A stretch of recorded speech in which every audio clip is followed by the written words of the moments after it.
Puer Aeternus, the child who refuses to grow up, and the existential tragedy of the modern man. There is a figure that almost every man carries within himself, whether he is aware of it or not.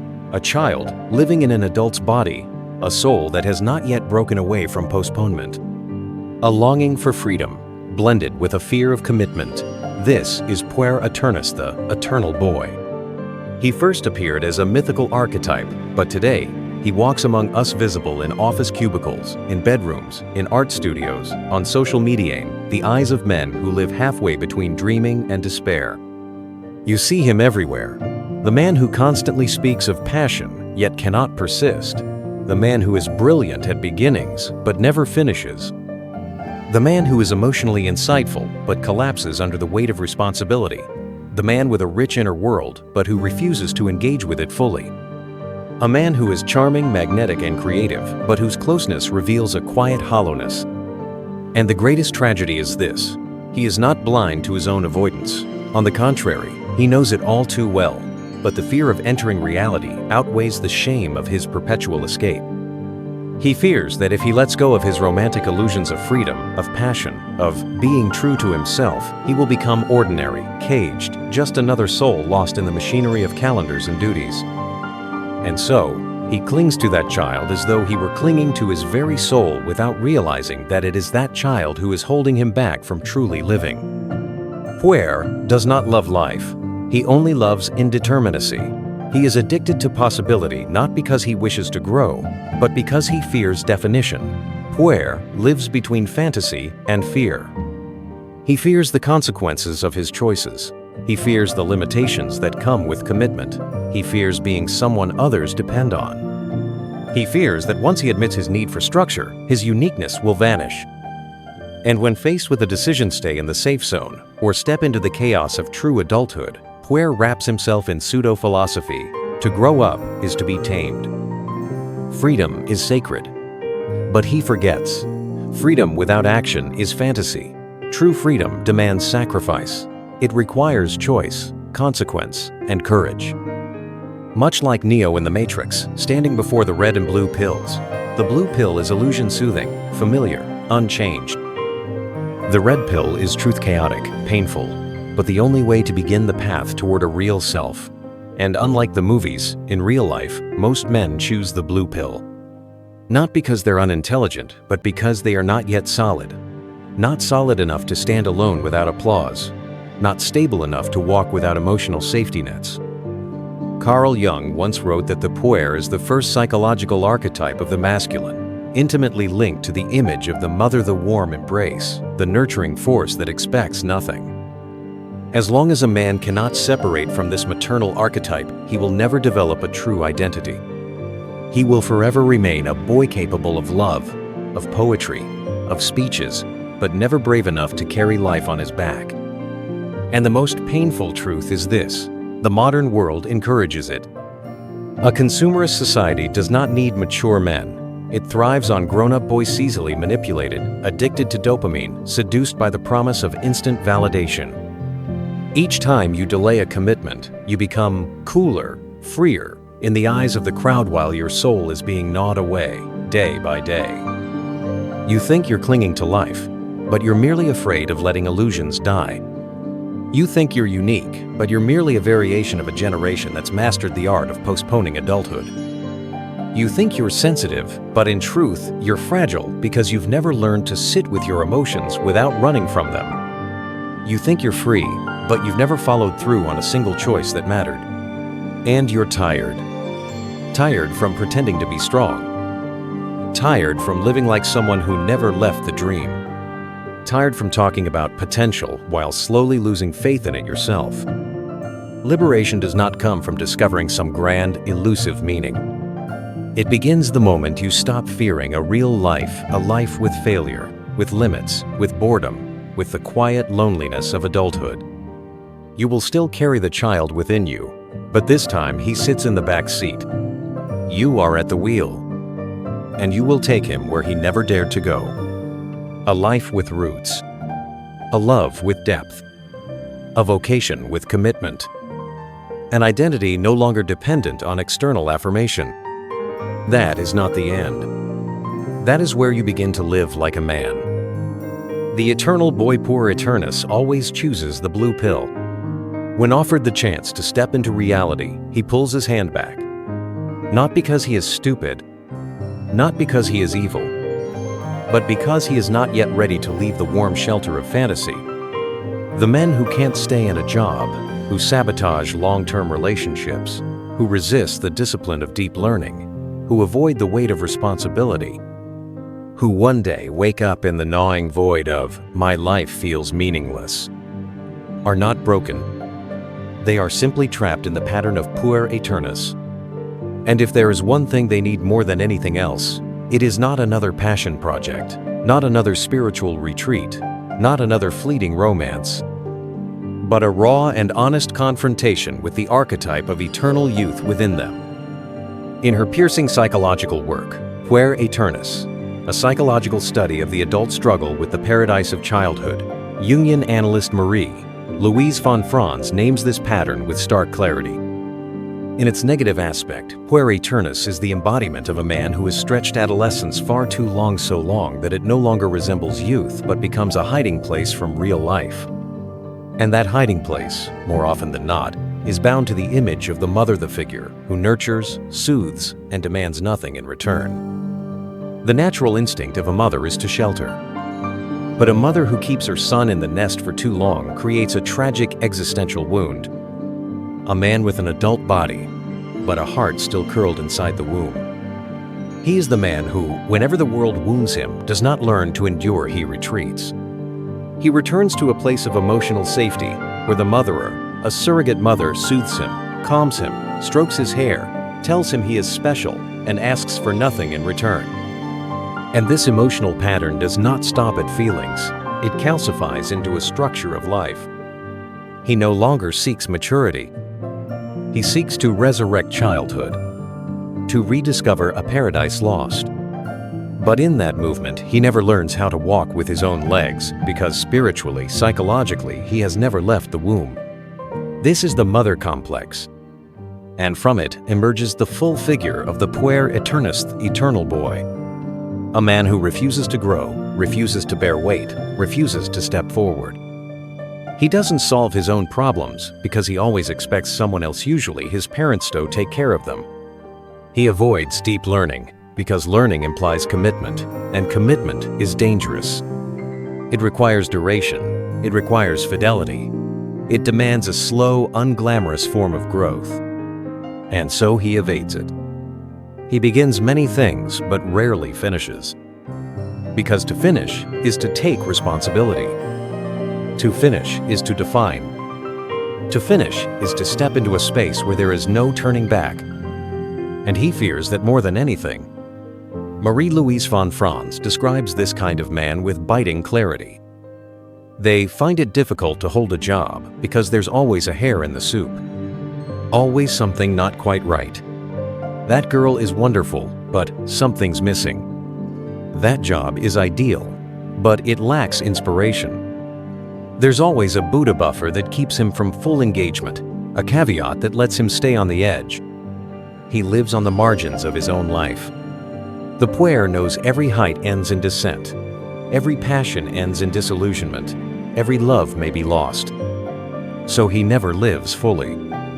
He never permits himself to be hurt, and therefore never permits himself to be transformed. He doesn't love, he uses love to feel unique. He doesn't learn, he uses knowledge as a psychological decoration. He doesn't commit because commitment would strip away the image of freedom he has built into a personal religion. Thus, the Puer Aeternus ceases to be an innocent child. He becomes a psychic parasite, draining vitality from the man who hosts him, keeping him in a suspended adolescence, forever preparing, never arriving. He always prepares for the goodbye. He never enters anything to stay, only to exit gracefully. He lives beside love, beside vocation, beside life itself, like a traveler who never quite lets his feet touch the ground. And because he is always ready to say farewell, every experience becomes short-lived, fragmented, and hollow. And when it inevitably falls apart, says, "I knew this would happen." As if prediction were a form of wisdom when in truth, it is a curse whispered by the very fear of being changed by experience. The Puer does not fear reality. He fears the heartbreak that comes when reality shatters illusion. He cannot endure the moment when the world no longer reflects the romantic story he has told himself. And so, he develops a habit, not of courage, but of preemptive despair. He imagines the pain before it comes, convinces himself of failure before he begins, so that he will never have to truly feel the sting of disappointment. But what he doesn't realize is this: by pre-living defeat, he ensures it. He does not protect himself from pain. He guarantees it. This is not caution. This is abandonment of life. He calls himself rational. But this rationality is a defense mechanism. He is not thinking, he is avoiding. What Marie-Louise von Franz calls reflective overconsciousness is not true awareness, but a state of suspended animation. He builds an armored intellect, laced with cleverness, irony, philosophical talk, not to understand life, but to avoid living it. Because to live, to truly live, is to enter into slow decay, to accept that every day is a step away from innocence, to leave the womb, the mother, the dream world of potential, and enter the dust and dirt of actual existence. To live is to risk failure, to love is to risk heartbreak, to act is to risk consequence. But the Puer cannot bear it. He cannot touch decay. He cannot get dirty, because if the dream breaks, he fears there will be nothing left of him. And so he remains asleep, not in unconsciousness, but in sweet fog, a fog of ideas, plans, philosophies, personas. You want to shake him. Life sometimes does. But it is not laziness that holds him. It is a kingdom of imagination, guarded by fear. And it must be said clearly, the Puer is not an empty man. He is full of fire, of visions, of beauty. He lives in technicolor, but everything is deferred. Everything is pre-life. He is a genius, but has no body of work. A lover but cannot stay. A thinker but evades responsibility. He is a warrior in his mind, but has never entered the battle. He dreams, but does not dare. He calls this dreaming creative freedom. But Jung warned us. Imagination without embodiment becomes sickness. Passive fantasy is not the same as active creation. A man who only dreams of success, but never shows up in the arena, is already in decline. Not because he lacks talent, but because he lacks presence. Jung gave us a definition that should chill every man to his bones. The Puer is the man who lives a provisional life. Nothing is real. Nothing is rooted. Nothing is finished. He keeps everything in potential so that nothing can fail. But in doing so, nothing can live. He always has a plan. But it's a plan for a version of himself that doesn't exist. He talks of next year, once I'm ready, when I feel aligned. But now never arrives. He lives in deferral, in someday, in if only. This is why von Franz called it a psychic parasite, a soul condition that feeds on the illusion of eternal youth. The Puer clings to the womb, to the mother, to emotional safety, to a world in which he will never be asked to carry anything heavier than a dream. And the modern world encourages this. Our society rewards immaturity, because immature men are easy to market to, easy to seduce with dopamine and validation, easy to control. The world does not want men who are rooted. It wants boys in men's bodies hungry for approval, terrified of rejection, addicted to stimulation, resistant to discipline. And so the Puer flourishes. He becomes an influencer, a lifestyle philosopher, a romantic artist with no art, a master of aesthetics, but allergic to commitment. He delays every decision. He speaks often of potential, but even he no longer believes it. He's tired, but of what, he cannot say.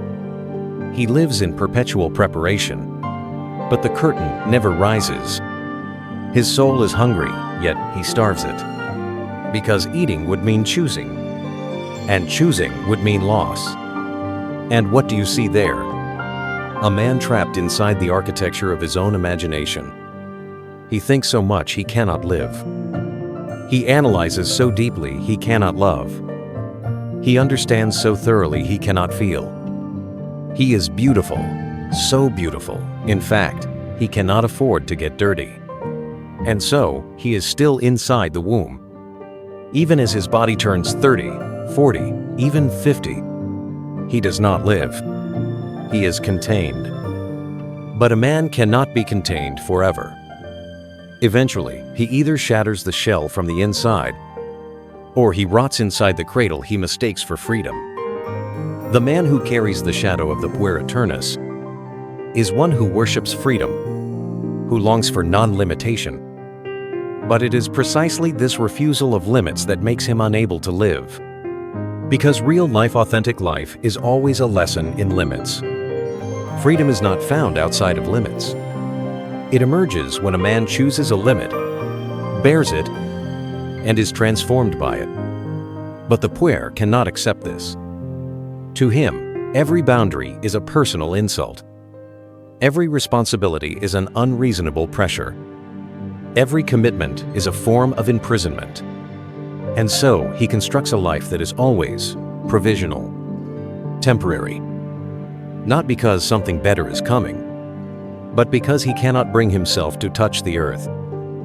The man who lives temporarily believes that the job he holds, the house he lives in, the woman he loves, the book he's writing, even his present self, are all just beta versions, not the real thing. The real thing is somewhere in the future. A perfect job, a perfect home, a soulmate, a true self, but never now, never here. Jung called this the modern Western disease, a life lived entirely in imaginary mode. And the terrifying part is, this isn't hope. It's not even dreaming. It's escape, wrapped in the aesthetic of dreaming. He is Peter Pan, the boy who never grows up. He lives in Neverland, a place where no one ages, no one dies, but also no one commits, no one finishes anything, no one begins in earnest. The Puer avoids commitment because he fears rigidity. He wants to stay open, always able to pivot, always able to walk away, always able to say, "This isn't all of me."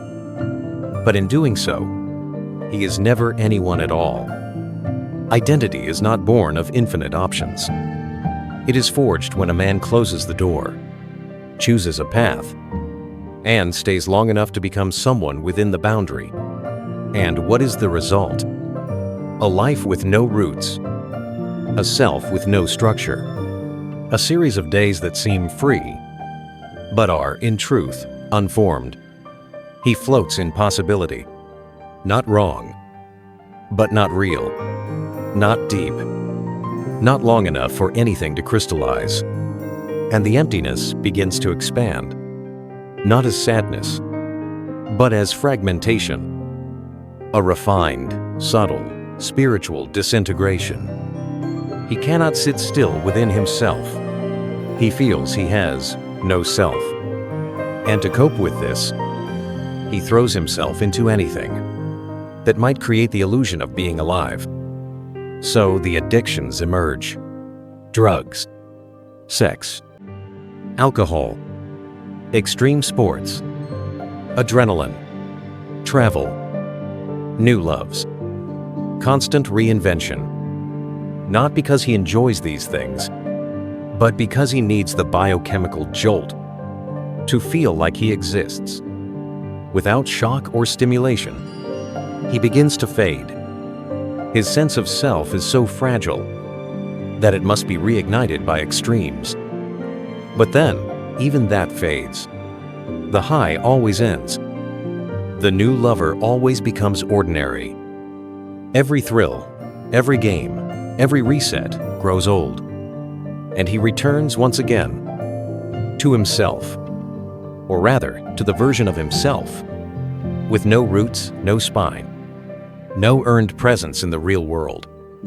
He returns to his land of the provisional and flash, and begins once more to dream of the real thing that will someday arrive. But the real thing never arrives, because it cannot arrive for a man who never stays. This is not a flaw in the cosmos. It is the tragic symmetry of a man who dreams of harvest, but refuses to plant. You can see this echoed in the Greek parable of Thales, the philosopher who, while gazing up at the stars, fell into a well, not because he lacked intelligence, but because he forgot that man is not only a mind, but also a body with weight, a presence on the ground, a being in the now. The Puer is Thales of the modern age, so absorbed in his internal heavens, he no longer sees the hole opening beneath his own feet. And what does it mean to understand the skies? If you've never once looked at the dirt you're standing on, this is not just philosophy. It is an existential unmasking of the entire life structure of the Puer Aeternus. He is imaginative. He is emotionally perceptive. He may even hold piercing insights into the human condition. But all of it floats. Nothing connects to the blood, bone, and breath of daily life. He lives in the clouds, but his body casts no shadow.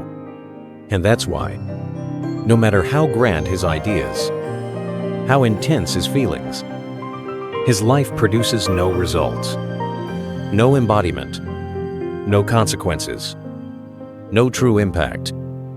Marie-Louise von Franz paints the image clearly. A man wakes up at 10:30 a.m., surrounded by a haze of cigarette smoke and half-formed thoughts. He considers starting something, but instead drifts into coffee with a friend, a conversation with a lover, and by evening, he's waxing philosophical about the meaning of life. Romantic? Perhaps. Intellectual? Arguably. Profound? Maybe. But the next day? It repeats. No shift. No action. No transformation. And so, his vitality, his intellect, his soul, and his beauty don't die in a single moment. They leak, day by day, through a life that is never fully inhabited. He is not empty. On the contrary, he contains too much unlived content. He is a spiritual bank account with massive reserves, but he's lost the password to withdraw any of it. And so he floats through the fog of unrealized potential, a being who carries everything that could have become life, but which remains imprisoned in possibility. You talk to the Puer and you think, he has depth. And you're right. But what is depth? If it never breaks the surface and becomes a river, he listens intently. He takes notes with reverence. He analyzes with precision. But he never acts. Because to him, the concept of action remains. A concept. An architecture of thought. Not a body in motion. Not a step forward in the mud, the mess, the world. For the Puer, reality remains optional. He dreams, but he does not descend. He speaks, but he does not integrate. He plans, but he never picks up the tools. And thus, slowly, his life becomes a mausoleum of beautiful ideas, never lived. He performs a performance more delicate than most can detect. I know I should change. But that change never leaves the realm of abstraction. It exists only as a mental model, a future version, a diagram of growth with no roots in time. This is the intellectual trap of the Puer Aeternus.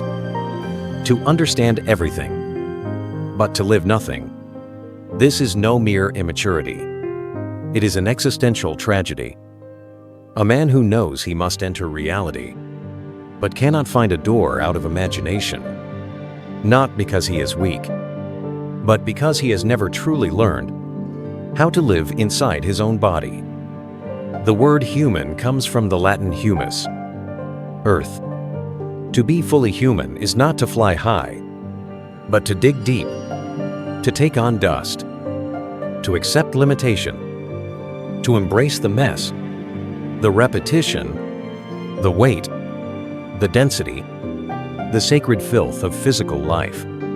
Because only in the dirt is there nourishment. Only in the ground does the soul actually grow. But the Puer does not believe in earth. He is Icarus. He does not merely wish to fly higher than others. He wishes to fly higher than humanity itself, above limitation, beyond consequence, outside responsibility. And thus, he falls. Not because his wings were too weak, but because they carried him too close to the sun of illusion. And when he falls, he does not understand why. Because in his mind, flight was the truth. Freedom was the highest value. Commitment was a betrayal. Duty was a form of violence. And structure, an insult to his imagined divinity. But freedom that does not touch the ground is not liberation. It is mythologized avoidance. Down there, where there is mud, routine, repetition, mortality, and the ache of responsibility, that is where a man is born again. Not born as a child, but reborn as a man. Not perfect, not glowing, not transcendent, but real. A man who no longer needs to fly. A man who no longer measures his worth by altitude. A man who no longer flees into light because he has learned how to endure darkness. Icarus ascends in flames, and, like all archetypes inflated by fantasy, he plummets straight into the unconscious sea. Carl Jung called this life the provisional life, a temporary existence where the man does not truly live. He observes. He theorizes. He floats like a ghost along the edge of his own fate. Nothing crystallizes. Nothing lingers. No memory hardens into wisdom. No encounter deepens into soul. Every joy and sorrow is seen from a distance, as if it happened to someone else. Jung told the story of a young woman, 25 years old, consumed by this provisional life. She went places. She spoke. She smiled. But nothing touched her. There was no depth of feeling, no presence in the world, no anchor to reality. He tried, with all his psychoanalytic tools, but nothing could reach her. Until one day, she shot herself. Not fatally at first. She stood, wounded, on the street, seconds ticking away. And in those final moments, Jung saw something shattering in its clarity. Her face changed. It was not the face of a tormented soul. It was the face of someone who had finally seen something. He described it as the look of someone who always believed the world was black and suddenly saw red. Surprise and relief, an unspeakable clarity, as if, in death, she finally saw life. And the great cruelty, she had to pierce her own heart, just to see the truth of reality. There are men who must destroy themselves violently before they awaken. Men who only, after bleeding, after losing what cannot be reclaimed, realize how long they had been asleep. Jung once said, "People are so unconscious, they only realize what life is when they die." And this is the ultimate tragedy that the Puer Aeternus will never see while still alive. No experience is real unless you are fully present in it, with its risk, its failure, its wounding, its limitation. The inner world, if it is not lived out in action, does not nourish the soul. It becomes a gilded prison, a subtle narcotic. The Puer becomes addicted to his imagination, so deeply immersed that he can no longer step out. And the longer he stays inside, the more he loses his grounding. The more he loses it, the more panic sets in. And when panic becomes the system, the unconscious surges.